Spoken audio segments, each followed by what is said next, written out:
Hello mga B! Welcome to my YouTube channel, Giselle C. Vlogs! Balak niyo po bang magbayad ng inyong OWA online?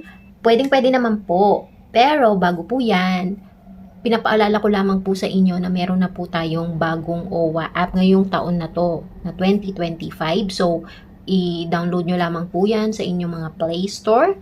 Kasi yung luma po nating OWA app is hindi na po yun pwedeng gamitin. Kung magbabayad po tayo through online, make sure lamang po na same employer pa po kayo. Kasi kapag nag-change employer po kayo, wala po kayong choice kundi dun sa pinakamalapit na opisina or embahada kung saan bansa kayo nagtatrabaho, doon magbabayad, or kung nandito man kayo sa Taiwan, sa MECO, kung saan kayo pinakamalapit, dapat magbayad.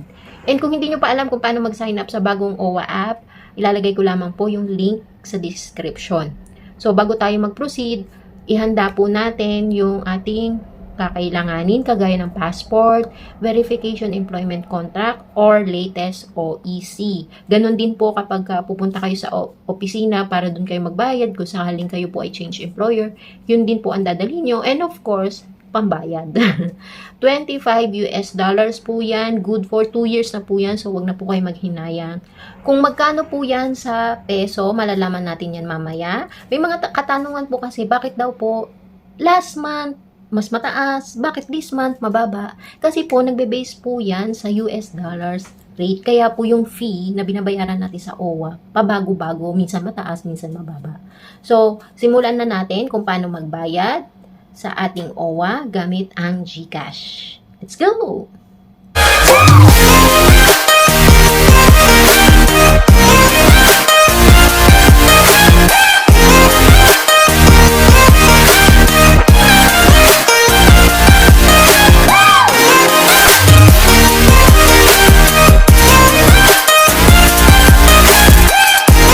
Open natin itong ating OWA app and then ilagay natin ang ating OWA ID. Then click natin itong login and then enter natin yung PIN.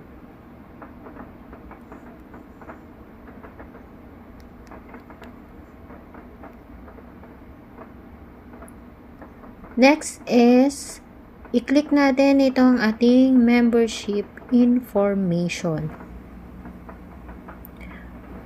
As you can see, nakalagay po dito is inactive. So, kailangan na po nating mag-send request.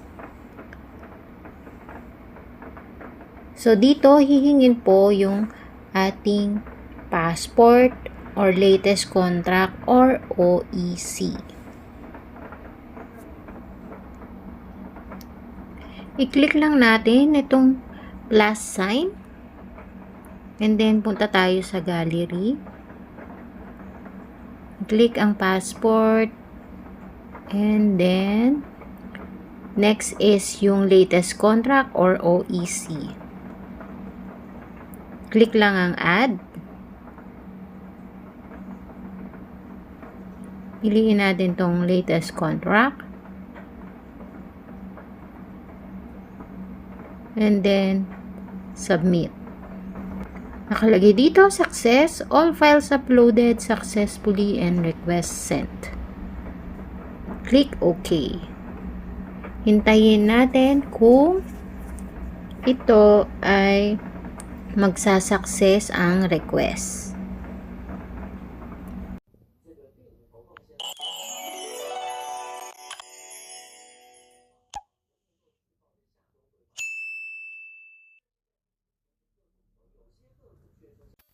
After ma-verified ang ating requirements sa ating OWA, i-login natin ang ating OWA app at i-click ang membership information. Next, ang click here to renew. Next is may lalabas po sa inyong screen na reminder.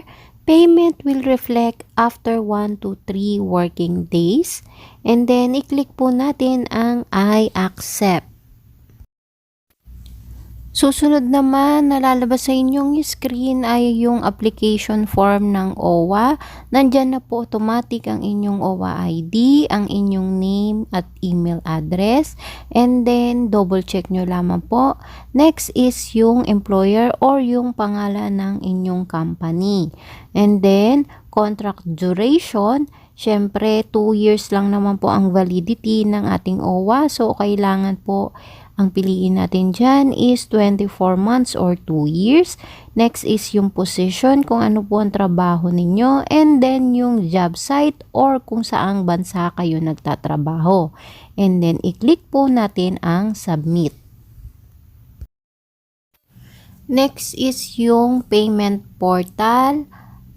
Pay via Land Bank. I-click po natin yan.